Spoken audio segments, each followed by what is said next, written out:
Mon Dieu, j'ai pas enregistré. Oh ouais, non, ça c'est horrible. Ça, ce serait vraiment la pire chose. Je comprends. Bon voilà, c'est lancé.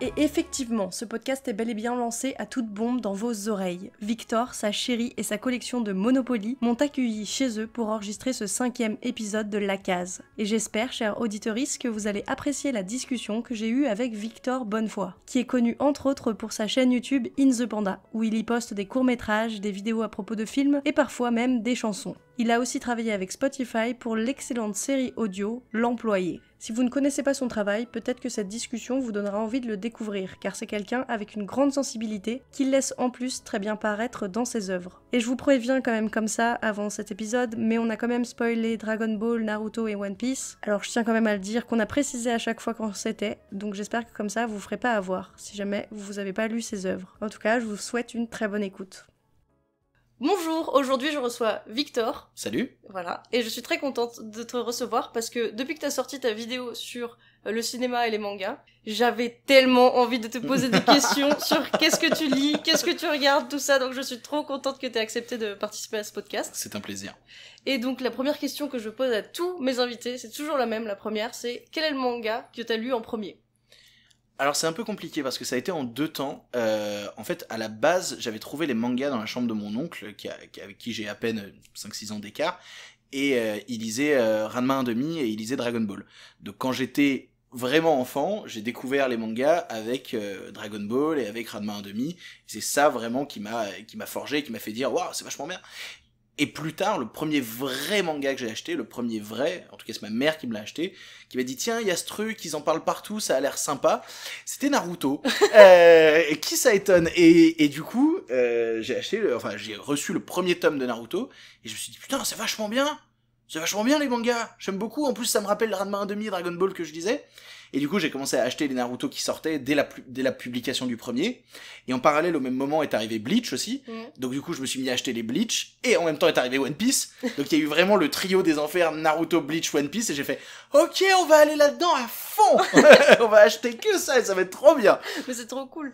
Mais du coup, les mangas que t'as lus chez ton oncle, est-ce que tu savais que c'était des mangas ou tu prenais ça comme un truc random cool ? Je pense que j'étais trop jeune pour m'en rendre compte. En tout cas, je voyais que... En tout cas, l'avantage qu'on avait à l'époque, c'est que contrairement... le mot avantage est peut-être mal choisi. Mais le truc qu'il y avait à l'époque, c'est que déjà le sens de publication n'était pas le sens de publication japonais. En tout cas, c'est Glénat qui les éditait, je crois. Ouais. Glénat les éditait dans un sens de lecture classique. Et donc du coup, qu'on s'intéresse ou non au fait que ça vienne du Japon, qu'on s'intéresse ou non au fait que ce soit des mangas, pour moi, ça restait une œuvre papier que je lisais. Et vu que je lisais déjà beaucoup de BD, que j'avais été forgé avec Tintin, avec plein d'œuvres franco-belges, bah pour moi c'était une BD de plus, avec un style de dessin différent, mais une BD de plus qui arrivait à m'intéresser. Mais je sentais bien qu'il y avait un truc différent, parce que déjà, il avait pas acheté tous les Dragon Ball chez Glénat, il avait genre les 10 premiers Dragon Ball, que j'ai dû lire facilement 30 fois chacun, et après en fait la suite, il achetait ce qui se vendait en presse, où t'avais un chapitre... C'était des tout petits volumes, et en fait c'était un chapitre par volume, et t'avais une couverture assez random. Exactement. Et c'était vraiment trop bizarre ce truc. Et bah ça, il m'en avait une 50aine pour réussir à avoir la suite. Mais du coup, la 50aine en question, ça poussait jusqu'au au tome 16 ou 17. Et moi, je me rappellerai toujours que le chapitre sur lequel ça s'arrêtait, c'était un chapitre où tu avais... je vais spoiler Dragon Ball, ça va être absolument terrible, où t'avais Piccolo qui se sacrifiait pour sauver la vie de Sangohan. Et donc du coup, pour moi, le manga s'arrêtait là. Oh, wow. Vu que j'étais gamin, mais comme je te dis, j'avais pas dépassé les 7 ans. Ouais.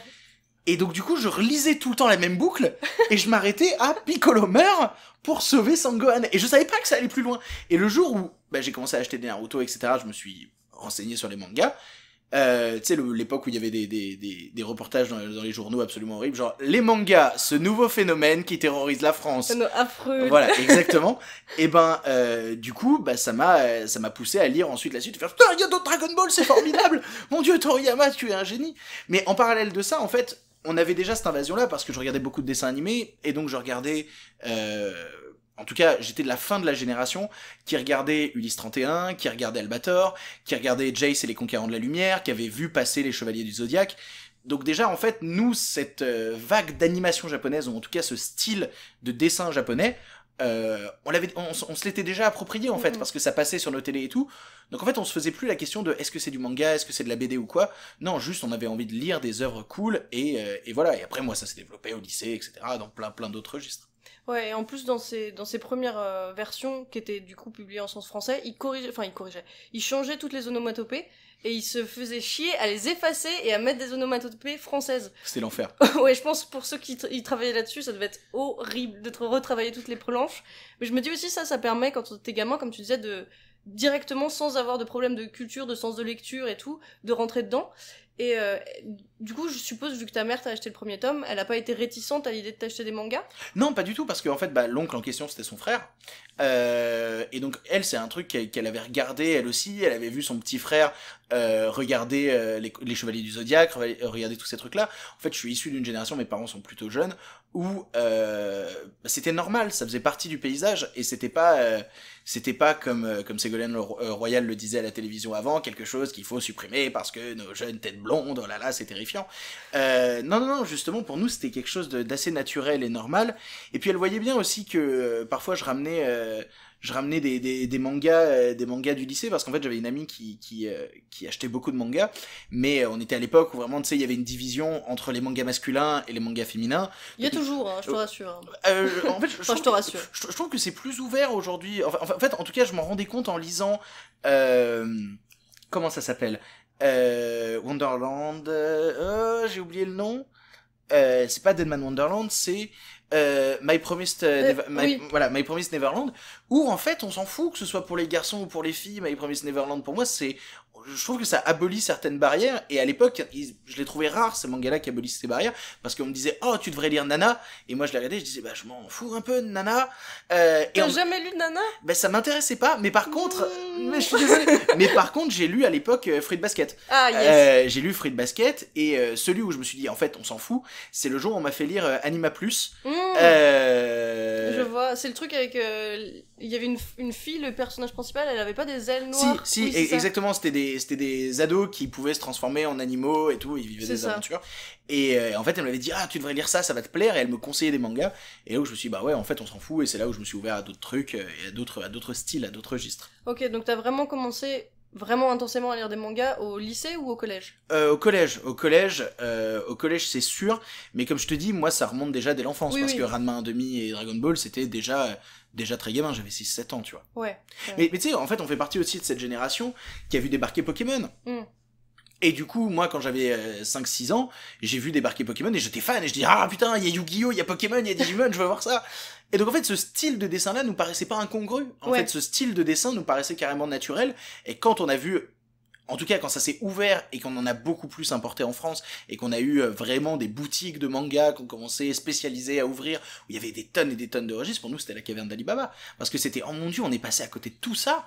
Mais il faut qu'on lise ça. C'est à ce moment-là que j'ai découvert Dr. Slump, que je me suis dit Toriyama, il a fait d'autres trucs, mais je veux voir ça, c'est génial. C'était cette époque-là, et c'était fou. Ouais, j'ai juste une question qui n'a rien à voir, mais est-ce que t'es parisien? Enfin, t'as grandi à Paris ou en banlieue? Et moi, j'ai grandi à Lyon. J'ai grandi juste à côté de Lyon, dans une petite ville qui s'appelle Vienne, et où il y avait une boutique de BD et de manga qui s'appelait BD en Bulle, qui était juste en dessous. Je crois que c'est ça le nom de la boutique, je me trompe peut-être. Je confonds peut-être avec une boutique lyonnaise, donc si des gens de la boutique lyonnaise écoutent, ils vont faire non, c'est chez nous, ça, c'est débile.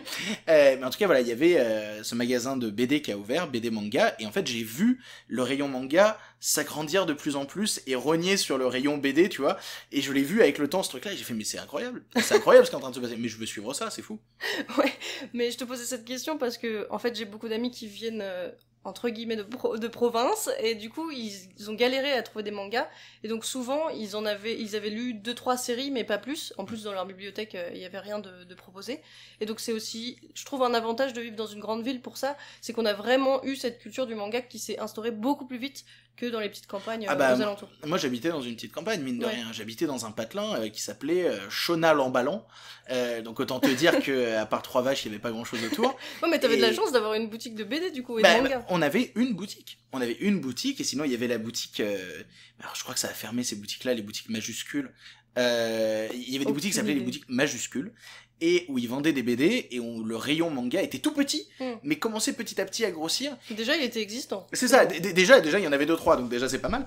Mais surtout moi ça m'a permis en fait de commencer à centrer sur certaines séries. Comme je disais, il y avait cette amie qui s'appelait au collège Sarah, dont je n'ai aucune nouvelle, je ne sais plus du tout ce qu'elle devient, mais en tout cas, Sarah, avec qui je faisais du théâtre, le soir, le mardi quand on avait théâtre, elle me disait « Oh, j'ai acheté ce manga-là, tu devrais le lire », et en fait, je lui ai emprunté le manga jusqu'à la semaine d'après, et ça m'a permis de découvrir plein de séries comme ça, en fait, où elle me prêtait 4 ou 5 tomes, je les lisais, et après je les rendais, et on faisait un roulement comme ça. Ok, et dans ces séries qu'elle t'a prêtées, c'est quoi qui t'a vraiment... les séries qui t'ont vraiment marqué? Alors, Anima Plus, déjà, Ouais. ça c'est certain, et c'est elle qui m'a fait découvrir Lovina. Et où Lovina, je disais, oh, c'est quoi ce truc, il y a plein de filles et tout, blablabla, ça m'intéresse pas. T'as ouvert, t'as vu des seins, des culs, et tu mais, t'es dit, mais yes. alors, même pas tant, parce que, en fait, j'ai lu Lovina, et j'ai torché Lovina en une semaine. Vraiment, en une semaine, et ça m'a rendu fou. Et j'ai dit, mais c'est trop bien. Et là, elle m'a dit, bah, il y a un nouveau manga qui est disponible en plus à la boutique où on va, tu devrais t'y intéresser, c'est Negima. Et Negima, j'ai acheté le premier tome au moment où il est sorti, et j'ai tout bouffé de Negima parce que c'était ce petit garçon qui doit s'intégrer, mais en plus vraiment la thématique basique du manga de base. Alors, c'est un homme qui se retrouve au milieu de plein de filles. Oh là là, que va-t-il se passer comme Et aventure? surtout, c'est un petit garçon, quoi, C'est avec, ça. autour de femmes qui ont des corps d'adultes, en fait. Exactement. Elles sont au lycée, elles ont 15 ans, mais elles ont déjà des seins d'une meuf de 35. Et là, t'es là genre, mais c'est bizarre quand même, votre manga. Mais Negima, ça m'avait rendu fou, parce qu'il y avait à la fois des combats, il y avait à la fois ce truc-là, et en même temps, je retrouvais ce qui m'avait plu déjà chez Kenakematsu avec Lovina. Et en parallèle, j'ai découvert bien plus tard une série qu'on m'avait conseillée à l'époque, et que j'ai pas lu à l'époque, c'était trop dommage. Mais je l'ai découvert ça au lycée, ça m'a rendu fou. C'est Ichigo 100%. Et j'ai adoré Ichigo 100%. Ça Punaise. fait partie des mangas que j'adore. Mais je pense que ça me parle parce que c'est un étudiant en cinéma qui galère et qui sait pas où se placer dans ses relations amoureuses. Et donc du coup, moi qui me destinais à faire des études de cinéma, j'étais « Oh, c'est trop moi !» J'étais en mode « Oh, c'est vraiment trop moi !» Et donc en fait, je me suis grave reconnu dans Ichigo 100%. Ça fait partie des mangas de cette génération ouais, que j'ai dévoré. J'ai dévoré. Et moi, j'ai une question un peu bête, mais qu'est-ce que t'aimes dans les œuvres Lovina et Negima, du coup? Mais je crois que j'ai toujours aimé la romance dans les mangas, mine de rien. Et en fait, j'ai toujours été ouvert au style. C'est-à-dire, ça m'a jamais dérangé de lire en parallèle Bleach et d'acheter à côté. J'étais déjà fasciné par les dessins que je voyais de Junji Ito ou à côté de ça, ce que faisait Kenakematsu avec Lovina. J'ai jamais vraiment fait de frontière entre les mangas. Je sais pas si ça fait de moi un cas à part ou quoi, mais je me suis jamais fixé sur un truc. J'ai toujours pris tout ce que je pouvais prendre parce que ça me faisait plus de mangas à lire et c'était trop bien. Et puis surtout, les histoires sont touchantes. Les histoires d'amour sont touchantes. Moi, ce qui m'a toujours fasciné, c'est de voir certains mangas où je me dis, ouais, ok, ça va être ça, et d'être surpris. Je crois que ma plus grosse surprise à ce niveau-là, ça a été Nozokana, que j'ai acheté clairement parce que ça avait l'air d'être un hentai. Mais je l'ai vraiment acheté parce que ça avait l'air d'être un hentai. Et effectivement, quand il y a 3 scènes de cul à l'intérieur du même manga, tu te dis, non, ok, c'est un hentai. Et en fait, je suis resté pour l'histoire d'amour. Et vraiment, le truc m'a retourné parce que c'est... je sais pas si tu vois ce que c'est Nozokana. Non, pas du tout. En gros, c'est l'histoire d'un étudiant qui s'installe dans sa chambre, et dans sa chambre étudiante, et dans le mur de sa chambre étudiante, il y a un petit trou. Ah si, j'ai lu. Et du coup, il regarde par le petit trou, et Oui, il tombe oui. sur la nana Oui, dans l'autre bâtiment qui est en train de se toucher, oui. et qui lui dit « Hey, tu m'as surpris, du coup maintenant, on est obligé de s'observer un jour sur 2. » C'est ça, oui, oui, je vois Et très t'es bien. là genre, oula, c'est vraiment le début d'un sale boulard. C'est vraiment le début d'un sale boulard, ce manga. Et en fait, leur histoire d'amour, elle est trop belle. Parce qu'en fait, à force de s'observer, ils tombent amoureux l'un de l'autre. Et ils ont ce truc qui dépasse en fait l'histoire de cul parce que, et au final, dans les derniers tomes, il y a quasiment plus de cul parce que tu sens que l'auteur, même lui, il s'est dit, bah en fait ça a démarré comme un hentai, je l'ai vendu comme un hentai, mais en fait leur histoire d'amour elle me plaît. Et même moi ça m'a plu et je me suis dit mais j'ai envie de savoir où ils vont aller et tout et où est-ce que leur histoire d'amour va les mener parce que l'histoire elle est super belle. Du fait qu'il la regarde par le trou en fait, et ben il a la possibilité de voir quand il lui arrive des trucs pas bien ou quand elle est vraiment en grave dépression, qu'il essaye de lui amener des attentions et tout. Il y a des choses qui se mettent en place qui dépassent le prisme de ah vous allez voir des bzaises. Du coup c'est moi ça m'intéresse vachement ça aussi et donc j'ai jamais été fermé à ce genre de manga là, ça c'est sûr, je suis très très très open à ce niveau-là. Attends, tu m'as donné envie de donner plus de chance à ce truc parce que... Mais c'est vachement bien Nozokana. Mais je t'assure, c'est vachement bien. Moi du coup j'avais lu pour les histoires de cul puis je m'étais arrêtée là quoi. Mais, non, mais je comprends parfaitement. Le truc, en plus le truc est assez court, il fait 13 tomes, tu vois. Les 3 premiers, on est clairement sur du hentai qui va pas très loin.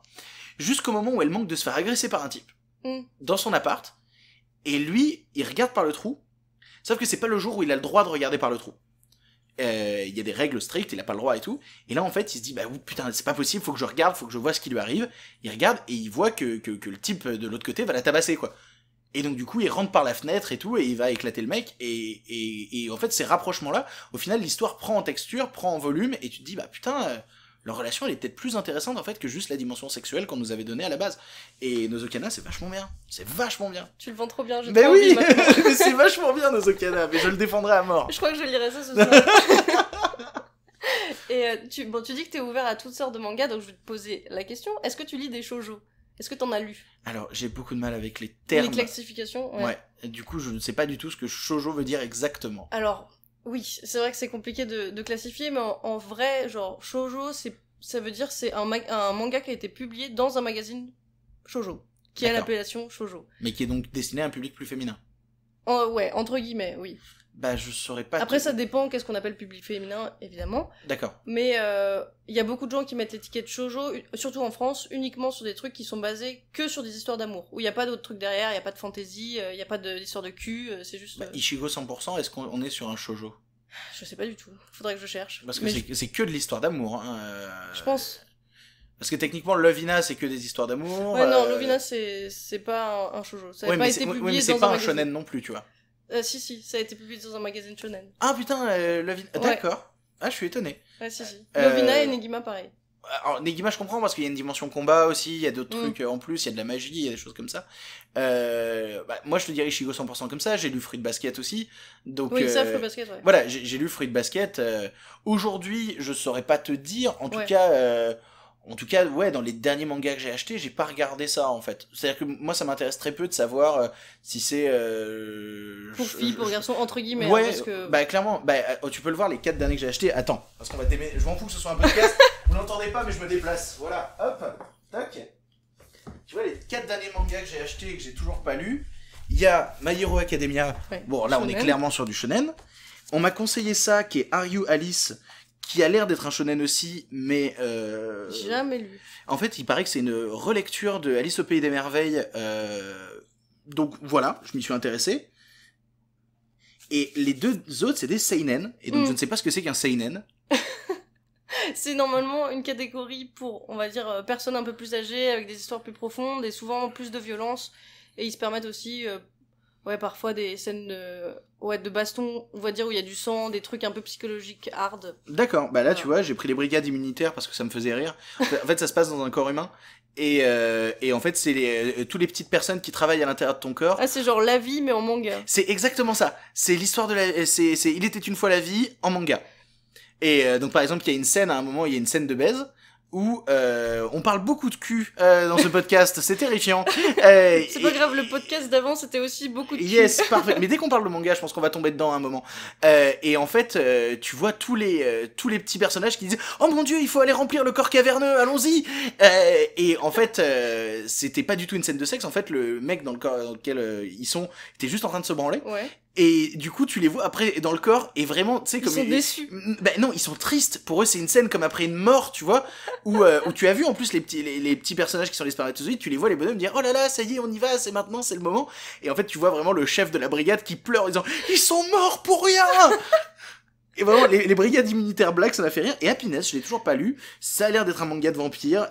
En fait, le style d'image a l'air vraiment badant. Ouais. Et ça m'a intrigué. Mais pour le coup, voilà, moi je m'intéresse plus au style d'image, au style de dessin, à ce que va raconter l'histoire, plutôt qu'à chercher, comme je te dis, Ichigo 100%, je me suis tourné dessus parce que je me suis dit, ok, ça a l'air rigolo, le pitch de départ c'est, oh il a vu une culotte, il essaye de retrouver la fille que c'est, donc je me suis dit, bon, bah ça peut être rigolo, et au final je suis resté parce que l'histoire d'amour avec le trio amoureux et tout me plaisait beaucoup. Non, même la preuve que t'as lu Fruit Basket, y a pas beaucoup de monde qui l'ont fait. Moi, je sais que j'ai tanné mes frères pour qu'ils le lisent, ils l'ont jamais Mais c'est lu. vachement bien Fruit Basket, après il y a une dimension fantastique dans Fruit Basket. Clairement.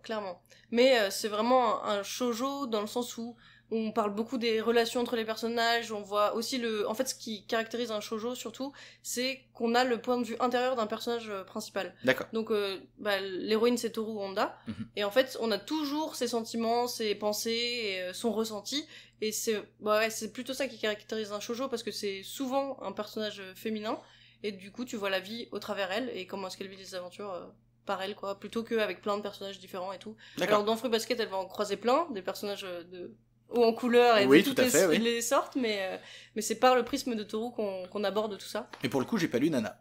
Donc, Pourquoi je suis désolé, j'ai pas lu Nana. Mais parce qu'à l'époque, je pense que j'avais encore des a priori à la con. Et je suis sûr. Après, d'un autre côté, on m'a dit que Nana, ça ne finissait jamais. Oui. Et que le manga ne finira jamais. Mais c'est pas grave. En fait, je trouve qu'il faut quand même donner sa chance à Nana parce que c'est tellement un manga fou. En fait, elle te fait passer par des milliards d'émotions et son dessin à Ayazawa, donc l'autrice. Ouais. C'est tellement beau, c'est vraiment si beau. En plus, du coup, c'est un manga qui raconte l'histoire de deux filles qui s'appellent Nana et qui vont se rencontrer et vivre ensemble et être colocs. Et en fait, c'est deux filles qui sont diamétralement opposées. Donc, t'as une fille qui est plutôt rock et qui aime chanter, qui est dans un groupe et tout. Et l'autre est plus loli. Et ouais, l'autre est plus, on va dire, l'archétype de la japonaise mignonne qui veut être femme au foyer, qui veut porter du rose, des froufrous et tout. Et en fait, on a donc deux clichés dans la tête de ces personnages. On se dit qu'il y en a une qui va mal tourner, forcément. Et finalement, c'est pas forcément celle qu'on croit. Et il y a plein d'histoires dramatiques, il y a plein d'histoires de trahison, de trucs amoureux, de romances, de trucs... Enfin, c'est vraiment trop bien. D'accord. Et ouais, c'est triste qu'on n'ait pas la fin, mais ça donne aussi un côté assez mystique, je trouve, à l'œuvre. Parce que finalement, ça met pas de fin à toutes ces relations. Surtout que donc il y a 21 tomes, et dans le 20e, il se passe un événement de ouf, et du coup dans le 21e tome tu fais que pleurer, et quand ça s'arrête tu te dis bon, l'autrice est malade, on aura peut-être jamais la fin, ok. Mais je conseille quand même Nana. D'accord, mais non, mais tu m'intrigues, il faudrait vraiment que je lui donne sa chance. C'est juste que à l'époque je l'avais pas lu et que c'est sûrement une erreur de ma part. C'est clairement une erreur de ma part, je pense. Ouais, après tout, moi je trouve, je suis une grande fan de Ayazawa et je trouve que tous ces mangas valent vraiment le coup, parce qu'en fait quasiment tous les mangas de l'autrice ont été publiés en France, qui est quand même une rareté.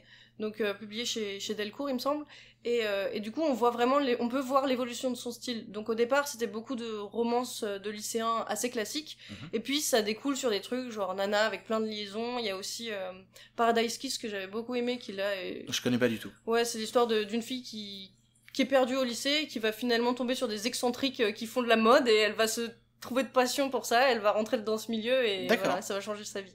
D'accord. Donc, voilà. Intéressant. J'adore ces mangas. Et je me demandais, comme autre manga qui t'a beaucoup marqué, à part le personnage donc de Ichigo 100%, est-ce qu'il y en a un dans lequel tu t'es vraiment reconnu, à part ce personnage-là? Je saurais pas te dire là comme ça. J'aimais bien Negi, ça c'est sûr. Je crois que des trois...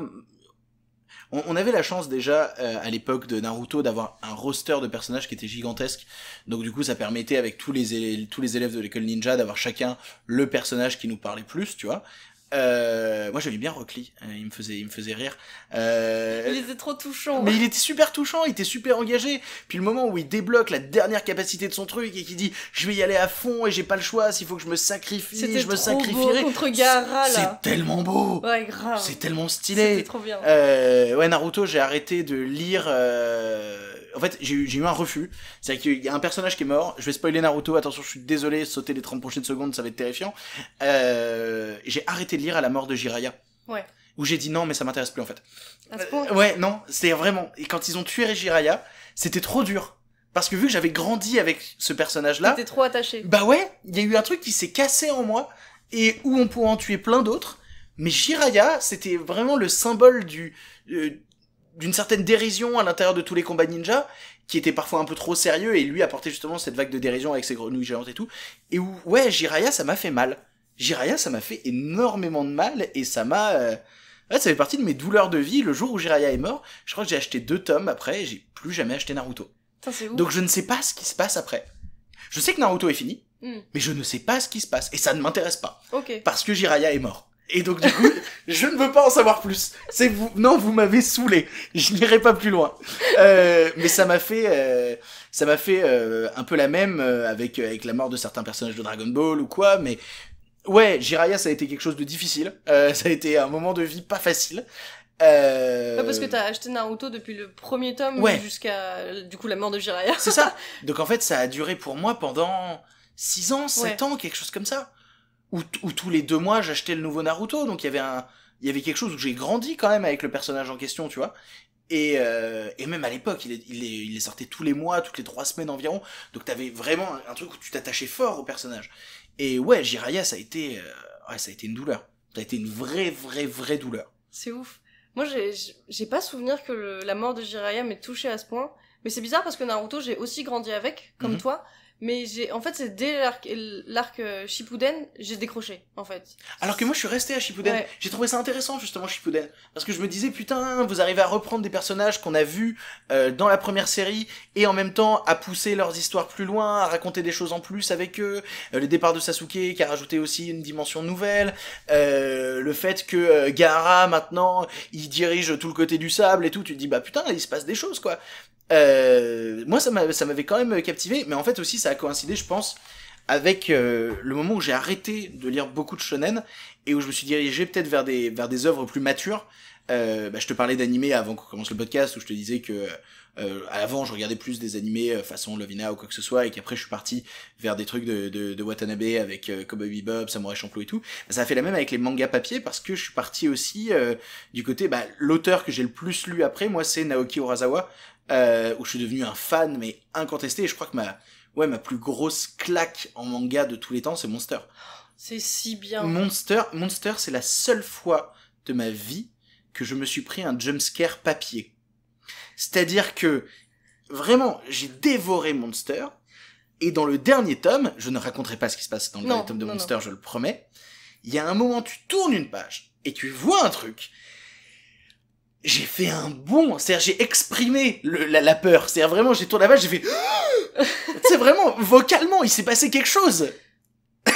Et vraiment ça m'a retourné, Monster m'a rendu fou. Non mais je comprends parce qu'en même temps l'histoire est tellement prenante et ses dessins, je sais pas, il y a un truc qui se passe dans cette œuvre qui est incroyable, tu t'y prends, t'as l'impression que c'est réel, et en plus ça se passe du coup en Allemagne, et je sais pas, il y a un truc de proximité peut-être qui fait que, moi je me suis vraiment aussi reconnue, j'avais l'impression que ça se passait en vrai, et quand je lisais ça j'étais happée, et je vois très bien la page dont tu parles. Oui, la bonne double page, on la connaît bien. Et j'étais là genre, oh putain.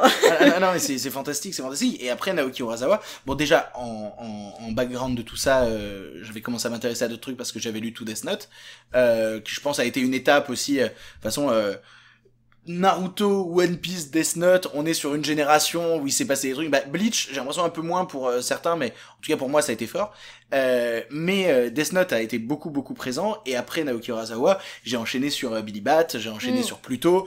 Le seul que j'ai pas lu encore de Naoki Urasawa, et il faut que je m'y mette, je promets, je m'y mettrai un jour, c'est 20th Century Boys, que j'ai toujours pas lu, mais on me l'a tellement vendu comme une œuvre majeure que j'attends. Je vais prendre le temps sur celui-là. Non mais comme je dis, quand on te dit oui, regarde ça absolument et tout, faut mieux se mettre dans des bonnes conditions, faut attendre le bon moment, on presse pas ce genre de choses. Je suis d'accord. C'est comme Monster, moi au départ, j'avais commencé à le lire mais j'étais trop jeune, j'étais vraiment trop jeune, c'était un grand-oncle qui me l'avait passé, et j'avais pas du tout accroché, je comprenais rien, en plus, à l'époque j'avais peut-être pas tout le vocabulaire qu'ils utilisaient dedans, du coup j'avais complètement décroché, et j'ai relu ça il y a très peu de temps, hein. J'ai lu Monster il y a quoi, 1 an même pas, un truc comme ça, et la claque, et je me suis dit, heureusement que je l'ai lu à ce moment-là, ça aurait été gâché si j'avais lu avant. Non, il faut prendre le temps, c'est super important, surtout en plus quand tu t'engages dans des mangas qui ont des dizaines, des quinzaines, des vingtaines de tomes, et je parle, là par exemple, tu vois, celui que j'aimerais reprendre à mort, parce que je me suis arrêté à un moment, c'est One Piece. One Piece, en fait, à un moment, j'ai lâché parce que au 52e ou au 53e tome, j'ai dit, j'en peux plus. Je suis épuisé. Mais vraiment, j'en ai marre de courir avec vous. Je vais rester sur le côté de la route. On se revoit plus tard, les gars. On fait ça, on se revoit beaucoup plus tard. Il se passe quoi dans le 52e tome? Enfin, à peu près, genre, c'était à quel arc? Il y a eu l'énorme procès, où t'as toute la marine et tous les bateaux qui arrivent en même temps.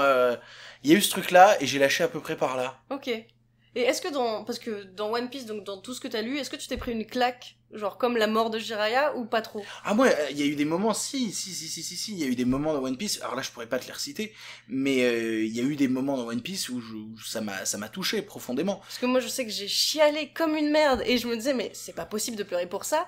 Bon, je vais spoiler One Piece, attention.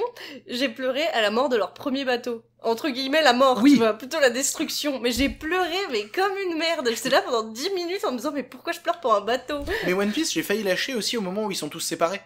Ouais. Au moment où ils sont tous séparés, ils se retrouvent chacun dans leur coin, et que tu découvres plein de nouveaux personnages et tout, j'étais là genre, bah non en fait, parce que je suis attaché à l'équipage. Donc j'ai pas envie en fait de pas revoir Usopp, de pas revoir les autres. Ça me fait chier en fait. Et au final j'avais persévéré, mais j'ai lâché, et maintenant je crois qu'on en est à 80, quelque chose comme ça, ouais. Dans ce style, ouais. Et je me suis toujours dit, je vais reprendre One Piece. Ça fait partie de mes défis de vie. Tu sais, il y en a, ils se disent, oh, je vais me faire du piano, je vais faire des trucs comme ça. Moi, je vais reprendre One Piece. Je sais pas quand, je sais pas comment, mais je vais reprendre One Piece. Et pour reprendre One Piece, je relirai du 1er au 53e tome, tous ceux que j'ai déjà, je le ferai. Quand? Aucune idée. Après, tu peux attendre, parce que l'œuvre n'est pas finie, donc t'inquiète pas que... Mais va-t-elle finir un jour? Hein? À part Eiichiro Oda va te reposer, au bout d'un moment, prends des vacances. Oh, il en prend. Oui, bah, il est plus. Ouais. c'est fatigant, là. C'est clair, hein. Le rythme qu'il a, c'est un truc de ouf. Ah, c'est dément. C'est un monstre. J'en parlais hier, ouais, parce que du coup, hier, j'ai enregistré l'autre podcast avec Si, qui est dessinatrice. Et elle me disait que, en étant dessinatrice, elle se rend compte de la puissance de Eiichiro Oda, parce que déjà la vitesse à laquelle il travaille et le rythme qu'il tient, enfin c'est un truc de fou. Il fait des fresques de dingue. Ah ouais. Il y a des scènes, des fois, tu vois le nombre de figurants qui est en arrière-plan et tout. Il arrive toujours à te caler un pandaman en plus en fond à un moment. Tu fais mais putain. Mais tu es malade. Et je comprends après des gens comme les auteurs de Death Note où ils commencent à mettre plus de texte que de dessin. Tu dis allez-y les gars. Non, franchement, après eux c'est parce que c'est différent, c'est parce qu'ils sont deux. Ouais. Donc du coup il y en a un qui gère plutôt l'histoire et l'écriture et l'autre qui gère les dessins. Et donc c'est pour ça qu'on a c'est Oba et Obata. Ouais, c'est ça. Donc c'est pour ça qu'on a cette dualité de texte magnifique et de dessin incroyable, tu vois, c'est parce qu'il y a deux auteurs. Et du coup, bah tiens, pour parler d'eux, j'ai toujours pas fini Bakuman. Hein. Oh non. Bakuman, j'ai 9 tomes. J'ai dû en lire 4. Ouais. Et en même temps, j'ai attaqué comment il s'appelle le nouveau qui est dessiné par ah mon dieu, avec des anges et tout le délire. Platinum End là. Oui, exactement, Platinum End. Je hais ce truc. Sérieux? Je déteste. Bah, en fait, Platinum End m'a surpris parce que en fait, ils faisaient un pack où ils vendaient les 3 premiers dedans. Et j'allais prendre le train, je savais pas quoi foutre. Du coup, j'ai acheté le pack où il y avait les 3. J'ai eu le premier, j'ai fait ouais. J'ai eu le deuxième, j'ai fait ouais. Puis j'ai eu le troisième, j'ai fait ok. Et puis j'ai continué à lire et j'ai fait bah c'est intéressant. Mais du coup, j'ai dû lire les 4 premiers et j'en ai 5 ou 6 aussi. Je suis spécialiste pour acheter des séries de manga et ne pas les lire. Vraiment, c'est terrifiant. Il y a un manga qu'un ami me conseille depuis une éternité. Et en fait, pour me mettre la pression et m'obliger à lire, j'en rachète. Comme ça, je me dis mec, t'en as 12, lis-les au bout d'un moment, arrête d'en racheter, lis-les. Eh ben, j'ai 12 Tokyo Ghoul. Je n'ai toujours pas posé les yeux dessus. Mais alors que c'est vraiment le manga préféré d'un pote qui en plus se fait surnommer Kaneki et tout, donc globalement fan de Tokyo Ghoul, mais jusqu'à la moelle, qui a des tatouages de Tokyo Ghoul, et qui me dit lis Tokyo Ghoul, c'est incroyable. J'en ai 12. J'en ai pas lu un. Mais vraiment, et à chaque fois qu'il vient, il me les sort, il me les pose sur la table, il fait tu lis cette merde maintenant? Je fais genre pardon, excuse-moi Clément, je suis vraiment désolé. Donc voilà, mais je suis spécialiste pour ça, c'est vraiment terrifiant. Tu les lis pas pourquoi? Parce que t'as pas le temps ou parce que tu trouves pas le moment? J'ai pas le temps. Okay. En fait, j'y pense pas. En fait, c'est terrible parce que dans mon boulot, je passe beaucoup de temps derrière l'ordinateur. Donc en fait, je regarde beaucoup de choses. Après, quand je me pose, c'est que je me dis tiens, je vais regarder un film parce que soit le boulot ou parce que soit l'envie, parce que ça va me détendre. Tiens, j'ai des jeux vidéo à faire. Donc il y a déjà le fait que je joue beaucoup trop à League of Legends, il faut que j'arrête. Donc je joue à League of Legends et à TFT, et quand je joue pas à LoL, actuellement je joue à Pokémon et à Death Stranding, qui sont dans 2 registres très opposés. Très opposés, oui. Extrêmement opposés. Et du coup, au milieu de tout ça, il n'y a pas de moment où je me dis tiens, faudrait que je me pose et que je lise un manga. Les 4 que je t'ai montré là, je les ai achetés il y a 1 mois. Ah ouais. J'ai toujours pas posé mes yeux dessus. Et en fait, je crois qu'il y a quand même toujours le Victor adolescent à 12 ans qui vient me taper sur un coin de la tête de temps en temps et qui me dit mais achète des mangas, c'est trop bien les mangas. Et du coup, comme un enfant de 12 ans avec une carte bleue, j'achète des mangas. Très dangereux ça. C'est extrêmement dangereux, faut pas du tout faire ça. Mais par exemple, tu vois, quand j'ai tourné la vidéo sur les mangas et le cinéma américain, on a tourné au Manga Café et la très très très gentille personne qui nous a accueillis au Manga Café et qui tient aussi le Manga Café nous a conseillé à moi et ma chérie The Promised Neverland. Du coup, j'en ai acheté 3. J'ai lu les 3, je trouvais ça génial. Aujourd'hui, j'en ai 8. J'ai toujours pas dépassé le 3, hein. Mais j'en ai 8 parce que je me suis dit je veux pas rater la suite, faut que je l'achète. Mais pourquoi tu les lis pas, espèce de con? Donc voilà, donc je suis un énorme consommateur de mangas. Mais je les lis pas. Ces derniers temps, juste, je les achète. Parce que j'ai un besoin adolescent de baigner dans cette culture-là, de me tenir au courant de ce qui se passe, d'avoir envie de voir les nouvelles séries, les nouvelles tendances, voir où est-ce que les auteurs se dirigent. Ça m'intéresse à mort, les mouvements. Mais je trouve plus le temps de les lire, quoi. Alors qu'avant, c'était l'inverse. J'avais pas la thune pour les acheter. Mais par contre, je téléchargeais énormément de scans. Okay. Je crois que Ichigo 100%, je l'ai lu intégralement en scan. Mais parce que j'avais pas la thune de m'acheter l'intégralité de la collection de Ichigo 100%. Mais j'étais avide de ça. En fait, c'est toujours un parallèle que t'as entre l'enfance et la partie plus adulte de ta vie. C'est que quand t'es ado, t'as le temps, mais t'as pas l'argent. Du coup, tu trouves des moyens pour combler ton temps sans argent. Dès que tu deviens un peu trop adulte, t'as l'argent, mais t'as plus le temps. C'est ça. Donc t'achètes des trucs dont tu vas pas pouvoir profiter parce que tu manques de temps. Après, c'est aussi prioriser différentes choses. Enfin, c'est probable, oui, c'est voilà. aussi probable. C'est aussi que je consomme énormément de films, de choses comme ça à côté, donc c'est très compliqué de me rediriger vers ça. Non, c'est sûr, parce que quand on a plusieurs passions, c'est difficile de jongler avec les deux. Moi, par exemple, je regarde très peu de films. Si je regarde 3 par an, c'est déjà le bout du monde. Je souffre énormément. Je suis désolée. Face à ce que là, j'ai fait un calcul. Les films sortis en 2019, donc pas des rattrapages d'anciens, juste de films sortis en 2019, j'en suis à 91.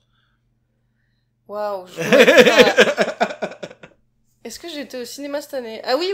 Cette phrase est terrifiante. Non, laisse-moi expliquer, parce que j'étais au Japon du coup pendant 1 an, et au Japon, la place de cinéma coûte 20 €.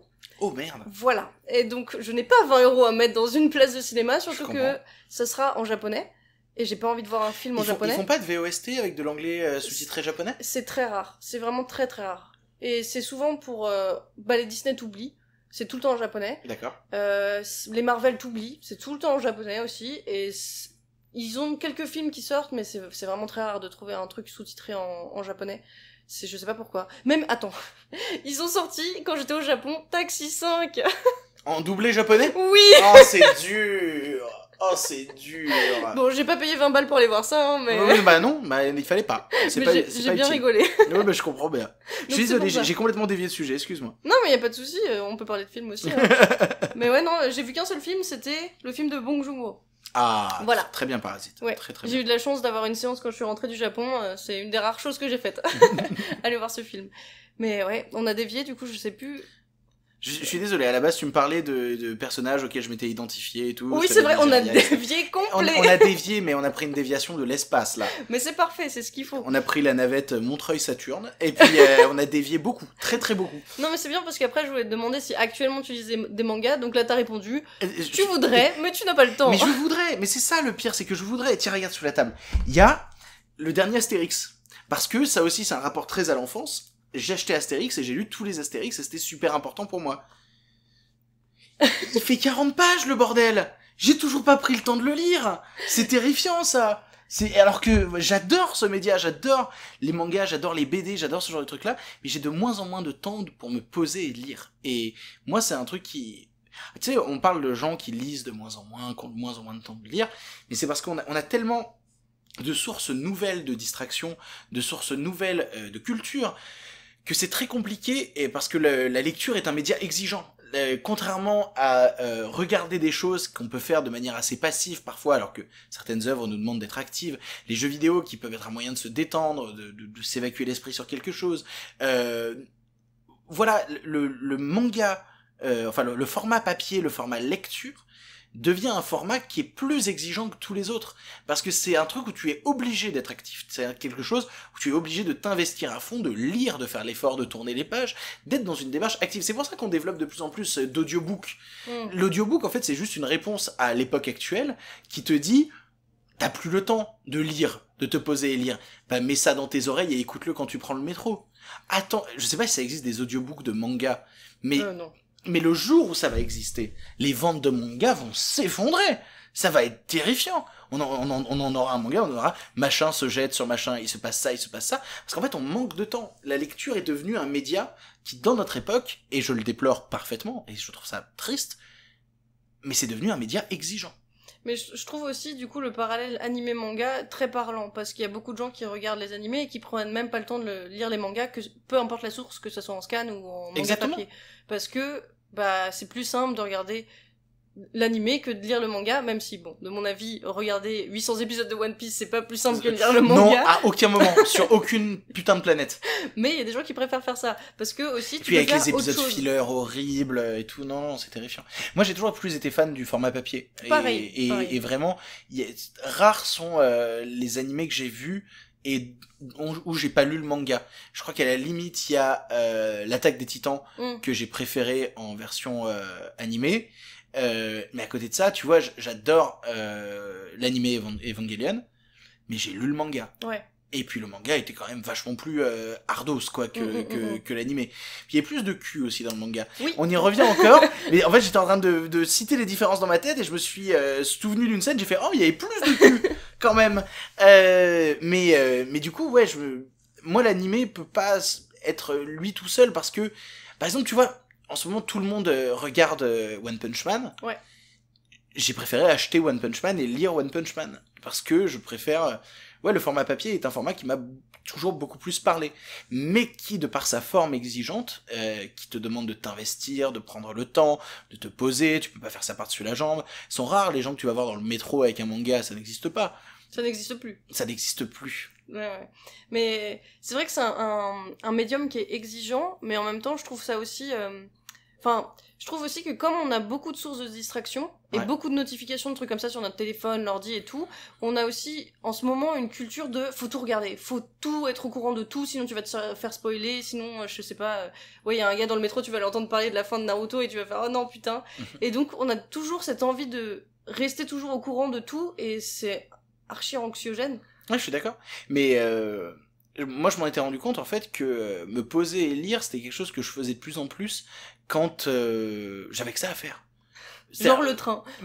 Genre le train, tu vois, par exemple, j'avais que ça à foutre dans le train, j'ai lu dans le train, mais une fois, je devais attendre, on était en tournée avec une amie qui faisait une tournée avec son groupe, et je suivais la tournée, et à un moment, ils ont eu des problèmes de santé, ils ont dû aller chez le médecin et tout, et ça durait 3 heures. Et moi, j'ai passé 3 heures dans la bagnole tout seul, et parce que je devais garder la caisse à ce moment-là. Et du coup, en fait, il y avait une petite boutique de manga à côté, de manga d'occasion. Et en fait, j'ai trouvé en intégralité la série Judge, qui dure que 5 tomes et tout. Du coup, j'ai acheté la série Judge, et pendant les 3 heures que j'avais à attendre dans la bagnole, vu que je n'avais que ça à foutre, et ben j'ai lu Judge. Mais parce que je me retrouvais à... Faut que je trouve quelque chose à faire, et j'ai le temps de me poser. J'ai le temps de me poser, j'ai le temps de lire, j'ai le temps de regarder, et ben je vais lire. Mais dans un quotidien effréné de connards de parisiens, je saurais pas comment le dire autrement. Non, c'est un très, très bon terme, j'approuve. Où tout le monde court, tout le monde va très vite, il se passe 1 milliard de choses, y a pas le temps, faut répondre à des trucs, faut aller voir des choses. Là, tu vois, j'avais un rendez-vous ce matin, je te vois toi cet après-midi, je vais au théâtre ce soir, genre... à quel moment je vais me poser et lire? C'est compliqué, c'est devenu de plus en plus compliqué de consommer des médiums de lecture, et je le déplore parce que l'inconscient à l'intérieur de moi continue d'en acheter pour pas le perdre. Parce que, peut-être aussi parce que je suis atteint de collectionnite aiguë. Et que, ça, c'est vrai. Oui, il suffit de voir l'appart dans lequel on se trouve actuellement, qui déborde d'objets et de Monopoly. De collection de tout. mais du coup, ouais, moi je le déplore, mais on est rentré dans une époque où c'est compliqué, mais je perds pas l'envie, et je pense que Ni l'espoir, du coup. Non! Parce que je peux pas perdre l'espoir, parce que c'est quelque chose qui m'a formé. Les mangas, c'est quelque chose qui m'ont fait vivre des aventures, qui m'ont fait ressentir des choses, qui parfois certains films ne m'ont pas fait ressentir, que certains jeux vidéo ne m'ont pas fait ressentir. Et du coup, j'arrive pas à perdre l'espoir. parce que j'aurais toujours l'envie d'en lire, j'aurais toujours l'envie d'en voir autour de moi, j'aurais toujours l'envie de me retrouver dans une pièce ou dans la bibliothèque, il y a des mangas. C'est quelque chose qui personnellement me rendra heureux. J'aurais peut-être pas le temps de les lire, mais je me dirais c'est pas grave, je les lirai plus tard, parce que je peux pas perdre l'envie d'aimer quelque chose qui m'a autant fait du bien à un moment. Bah, je trouve que tu conclus parfaitement ce podcast. Voilà, bonsoir. Le sens de la conclusion, comment allez-vous? Non mais franchement, c'était trop bien. J'ai trop aimé cette discussion. Bah moi aussi, beaucoup. C'était trop cool. Merci Victor. Merci beaucoup à toi.